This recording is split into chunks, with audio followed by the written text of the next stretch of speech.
Since the Russian invasion of Ukraine in February 2022, references to the Soviet Union showed up again. For instance, by Russian troops raising the Soviet flag in the occupied city of Kherson, or Soviet flags on Russian armored fighting vehicles. As such, I thought I'd look at Soviet propaganda from the Cold War and what it contains about Ukraine. For this we look at the Nations of the Soviet Union from 1989, published by the publishing house of the press agency Nowosti, which had as a goal to inform foreign countries about the Soviet Union and Soviet society, about other nations and countries. The other source is the official history of the Great Patriotic War of the Soviet Union from 1968. So let us start with the Nations of the Soviet Union first, published in German in 1989 and given with an editorial deadline given for December 1988. Be aware that I translated the German word Volk into nation or ethnic group, not people, since this seems to make the most sense in this case. Of particular interest for us is the second chapter, with the title Socialist Soviet Republics. Here's the list directly translated. Note that I used the name written at the top of each section.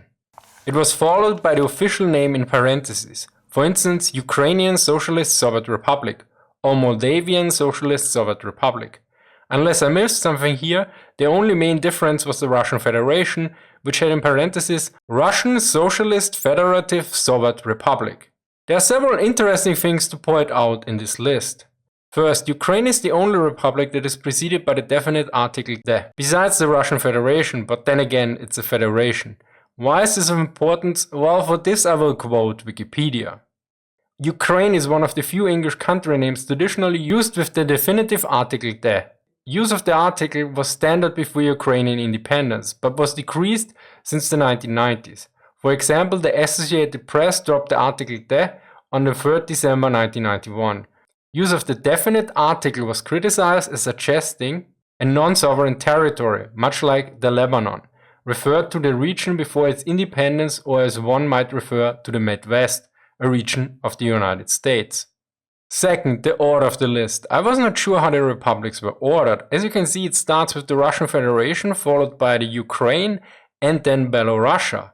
At first I thought it would be the population size, but Belorussia has the 5th place here. It is also not the size of the territory, since Uzbekistan is larger than Belorussia. I then assumed the order was according to the importance of the nations in the Soviet hierarchy at the time, yet then I found another list in the book with the population sizes that also contained the different years. It seems the list is ordered by population size in 1940. Be aware that in the quotes I retained the definitive article "de" due to historical accuracy. So let us look at the entry for Ukraine next.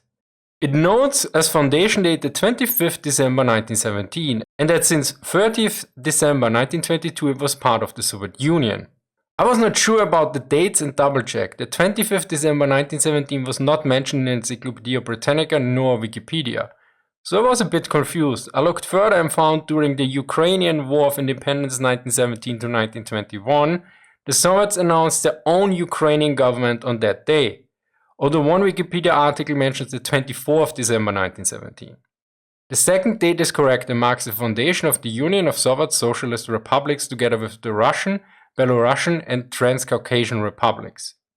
The article notes that the Ukrainian Republic is the second largest in terms of population size. Additionally, Ukrainians are numerically the second largest Slavic ethnic group after Russians. On the territory of the Ukraine live 86.3% of all Ukrainians of the Soviet Union. In terms of economy, the following is noted. In terms of economic potential, the Ukraine ranks second behind the Russian Federation. It supplies 1/5 of the country's total industrial output.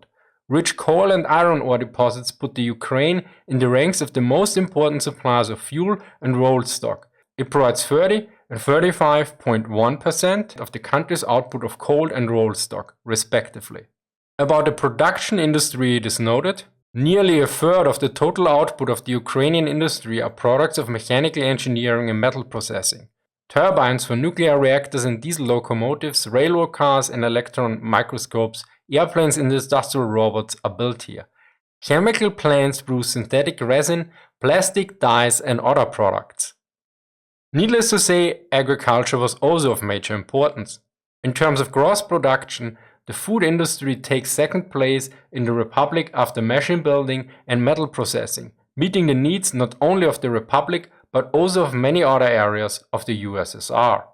This is further specified. Ukrainian production of agriculture products as percentage of total production of the Soviet Union was as follows: 20% of the wheat, 25% in terms of potatoes and vegetables, about 60% of sugar beet production, almost 50% of the sunflower harvest, and 25% of the meat production. The next part is about culture and education. It contains data on students, postdocs, research and inventions. The Kiev Institute for Cybernetics is also mentioned, stating that it provided software for the 5th generation of computers. I might be terribly wrong, but looking at the Institute's homepage nowadays, the following is mentioned in the history section, which was sadly not translated on the homepage, so this might be off. Thanks to the proposed and developed concept of non-Neumann type machines, the first supercomputer in the USSR with macro-conveyor organization of calculations EU 1766 was created and put into serial production in 1987, which at that time had no analogues in the world. At the same time, a new direction of Institute's work in the field of programming was launched, the development of theory and software for parallel computing. In terms of books, we get the following data. In 1987, 26 Ukrainian publishing houses published 8,130 book titles and brochures with a total circulation of 166.5 million copies, most of them in the Ukrainian language. 206 magazines are published with a daily circulation of 11.6 million copies. 150 to 160 Russian translations from Ukrainian are published annually in the Soviet Union with a circulation of more than 8 million copies. Finally, one part which I can't make much sense of is the following. Eating habits of the Ukrainians are rather conservative. National dishes are very common everywhere in the Republic. I mean, if that would have been written after the fall of the Soviet Union, I would say that means you might have a hard time finding a McDonald's, but I clearly have no idea what that means in the Soviet context. Then again, I'm probably overthinking this. To make more sense of this statement, I looked at what was written in the section for the Russians. Russian cuisine can boast of many delicacies. Among the most popular dishes are aspic, cold kvass soup, fish soup, stew, various porridges and groats, as well as pierogi, plinsen, and kinds of fruit mush and kvass. The composition of the menu depended on the local characteristics and the wealth of each family. As a rule, the people did not eat a particularly sumptuous diet. Additionally, Andrew in his review made a very interesting point. He mentions that this might be linked to the communist idealistic archetype of the new Soviet man that dropped antiquated attitudes and as such might have embraced a different diet as well. Although I'm not sure about this, but I have the benefit of having access to the full text. A look at the Ukrainian article shows that various traditions are mentioned in a positive way with clothes and craftsmanship. Then again, this could be in line with the New Soviet Men ideology and or since the publication is intended for foreigners as well. Also, did I mention overthinking? Anyway, let us look at the history of the Great Patriotic War of the Soviet Union. By the way, I used a book of that series for a video on the Soviet invasion of Poland in 1939. You can check this out on my main channel. Be aware I used the official German translation. Please note that the German version was different from the original version. In order to prevent the German and Soviet versions from being played off against each other, the solution was devised of using an imaginary second Russian edition, which was not published at all, as a model for the German text. Hardly had the agreed corrections been made in 1962 when, as a result of the 12th Communist Party of the Soviet Union Party Congress, the original Soviet version was changed and Molotov, for example, disappeared. Although the first chapter is titled The Great Historic Victory of the Soviet Nation, the various nations of the Soviet Union or its members are occasionally mentioned as well. Particularly in the section about heroism, it includes the numbers by nation of people that were awarded the Hero of the Soviet Union, which was the highest distinction in the Soviet Union. The title of Hero of the Soviet Union was awarded 7,998 Russians, 2,021 Ukrainians, 299 Belarusians, 161 Tatars, 107 Jews, 96 Kazakhs, 90 Gruzinians, 89 Armenians, and a lot of others which I won't read out loud. Please check the screen for the numbers. In total it would be 11,255 people, but as the text notes, some are missing, whereas Wikipedia notes 11,635. For the sake of simplicity, let us calculate with a total of 11,500. That would mean the Russian received 69.5%, Ukrainians 17.6%, and the Belarusians 2.6% of the heroes of the Soviet Union. To put these numbers in perspective, according to the data by Kiroshev on the Soviet losses in terms of killed in action, the Russians suffered 66.4%, the Ukrainians 15.9%, and the Belarusians 2.9%.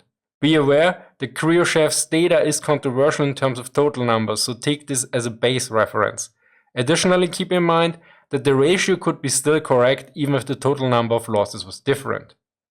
Keep in mind that Ukraine was at times completely occupied by the Germans during the Second World War, as such the number of recruited troops was lower and the number of civilian losses generally higher. Another part talks about the Soviet pilots that rammed their burning aircraft into the enemy, something which is generally called a taran or a fire taran. After the Belarusian Nicolo Gastello, the Russian pilots Ivanov, Skovorodin and Mikhailov, the Ukrainian Vodvenko, the Kazakh Abdirov, the Jew Irzak, and others rushed at the enemy with the burning aircraft. The crews of 74 fighter planes repeated Gastello's feat during the war years. Be aware there was and is quite a controversy about Gastello and likely the other incidents as well, but that is something for military aviation history, not me. Well, not much to add from my side. I hope you learned something new. Thank you to Andrew for viewing the script and very helpful additions. Thank you to Peter for Tank Archives for helping out with some data. Special thanks to all my supporters for making trips to museums and the military archives possible. As always, sources are listed in the description. Thank you for watching and see you next time.